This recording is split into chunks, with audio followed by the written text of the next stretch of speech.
take oaths. Try again. I like to put people to the test. Well, let's see if this man word hold out. And this is an Enter the Princess, by the way. To all which I do most solemnly and sincerely promise and swear, without the least equivocation, mental reservation, or self-evasion of mind in me, whatever, binding myself under no less penalty than to have my throat cut across, my tongue torn out by the roots, and my body buried in the rough sands of the sea, at low water mark where the side ebbs and flows twice in 24 hours, so help me God.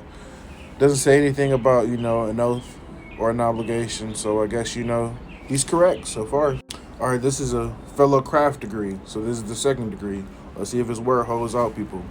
All of which I do most solemnly and sincerely promise and swear without any hesitation, mental reservation, or self-evasion of mind in me, whatever, binding myself under no less penalty than to have my left breast torn open, my heart and vitals taken from thence, thrown over my left shoulder and carried to the valley of Jehoshaphat, there to become a prey to wild beasts of the field and vultures of the air. Should I willfully violate or transgress any part of this, my solemn oath or obligation of a fellow craft mason.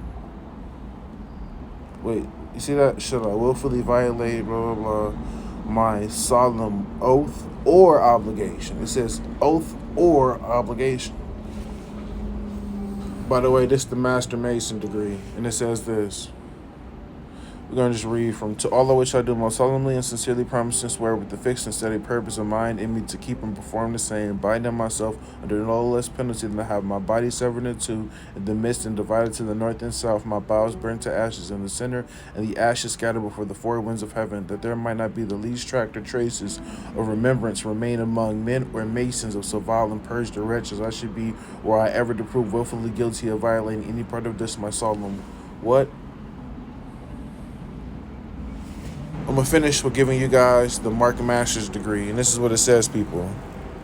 To all which I do most solemnly and sincerely promise and swear with the fixed and steady purpose of mind in me to keep and perform the same, binding myself under no less penalty than to have my right ear smote off, that I might forever be unable to hear the word, and my right hand chopped off as a penalty as an impostor if I should ever prove willfully guilty of violating any part of this, my solemn what? Oath or obligation of a Mark Master Mason.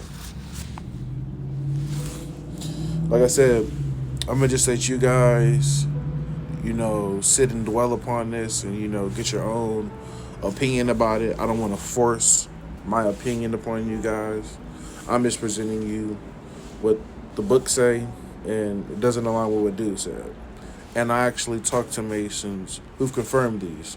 Masons who were in a lodge or Masons who are not in a lodge anymore.